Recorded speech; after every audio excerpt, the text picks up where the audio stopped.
What is going on, everyone? It is PM at TCG with all your TCG content at night. On today's episode, we're going to go over Bonz's Duelist Kingdom deck profile. Bonz is the, I want to say little guy who dueled Joey Wheeler. Joey made a hilarious joke and said, you know, I'm not afraid of the area that we're in, I'm afraid of your face. Really funny. If you guys have not seen that episode, please go watch that because it is a gem of early Yu-Gi-Oh! And a ton of fun. But yeah, let's hop right into the deck build real quick. Up first, you can see that we have the Crawling Dragon, followed right behind the OCG exclusive Zenki. So if you want to build a really accurate deck, you gotta get the OCG exclusive cards. We got Zenki, never printed in English. Real quick, what I can say about these two cards is that these were the monster cards that are turned into zombies that he uses for his deck. So we'll go ahead and keep going through it and get you guys some more context. Up next is the Snake Hair, all powerful. Then we have the Black Land Fire Dragon, explanation later. We have the Magical Ghost. We have the Dragon Zombie, followed behind another Dragon Zombie. You guys know that I hate doubling up on monsters unless I have to. There's good reason, and I'll kind of give you a follow through at the end there. Up next, we have the Armed Zombie. One of the, there you go, right there. Dragon Zombie, Armed Zombie. Perfect combination. Then we have the Three-Legged Zombies. Awesome card. Then we have the Corroding Shark. Then we have the Wood Spirit OCG exclusive. The early OCG cards had some scary monsters, and I really wish they would have kind of kept with that kind of aesthetic. Up next, we have, ooh, he's really hard to pronounce, but he's the Reaper. Let me see if I can get you guys an accurate name here. Dakuzozo, the Grim Reaper. I think that's how you pronounce it. Dakuzozo, the Grim Reaper. I'm gonna go with that. If anybody wants to correct me, put it phonetically in the chat, please. Then we have the Dissolver Rock, followed by the Clown Zombie. And then we have the OCG exclusive, the Wandering Spirit, or the Wandering Doom. I think it's the Wandering Doom. And then we have Fire Reaper, Skull Servant, Pumpkin the King of Ghost, Crash Clown, and last but not least, Castle of Dark Illusions. I know a really odd call out, but for some reason, they paired these two cards together. Makes no sense.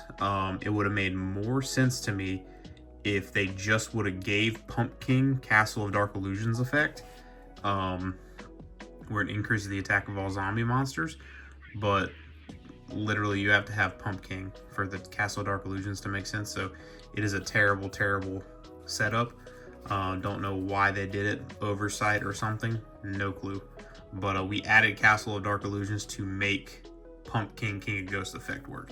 So there you have it. There's all the monster cards that we set up for this deck. Now we'll go through the spells. We have the Polymerization, Dark Hole, Stop Defense, Fissure, Monster Reborn, Mystical Space Typhoon, Violet Crystal, Sword of Dark Destruction, Premature Burial, and Wasteland. Obviously, Wasteland is a representation of the field power bonus that his monsters got when he dueled Joey. Premature Burial was a card that was in the allowed range of cards. And of course, we got some cards that boost up the zombie and the dark monsters that he has in his deck, with some removals, Monster Reborn, Fissure, you know, the gist that we give all of our cards for this type of deck build. Then on to the trap cards. We got Trap Hole. We put two of these in here, and again, you guys know that I hate doubling up, but there's a reason. And then we have Call of the Grave, a card that fits the aesthetic of the deck. Super, super situational, but really cool. Really cool looking card. So we went ahead and added that. Believe it or not, when I was doing some playtesting, it worked out once. So yeah.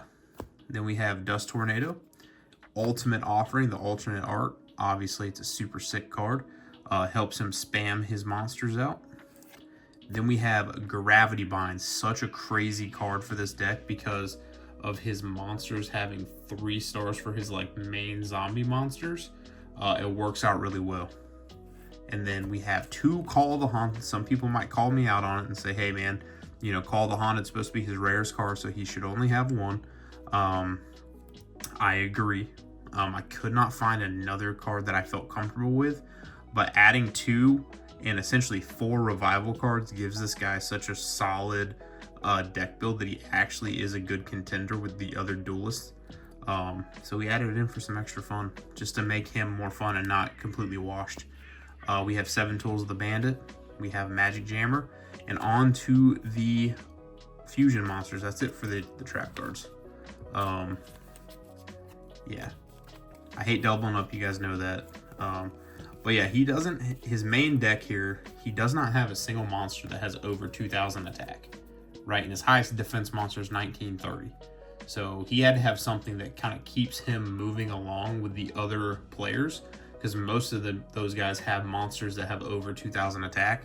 For example, you look at like a Kaiba build with 3 Blue Eyes White Dragons. I know a ton of monsters that you're gonna have to tribute to get out, but it's super hard to kind of compete if you do get one of those out. So we had to find something. On to the fusion monsters. There's 3 of them for this deck. We have the Flame Ghost, which is Skull Servant and Dissolver Rock.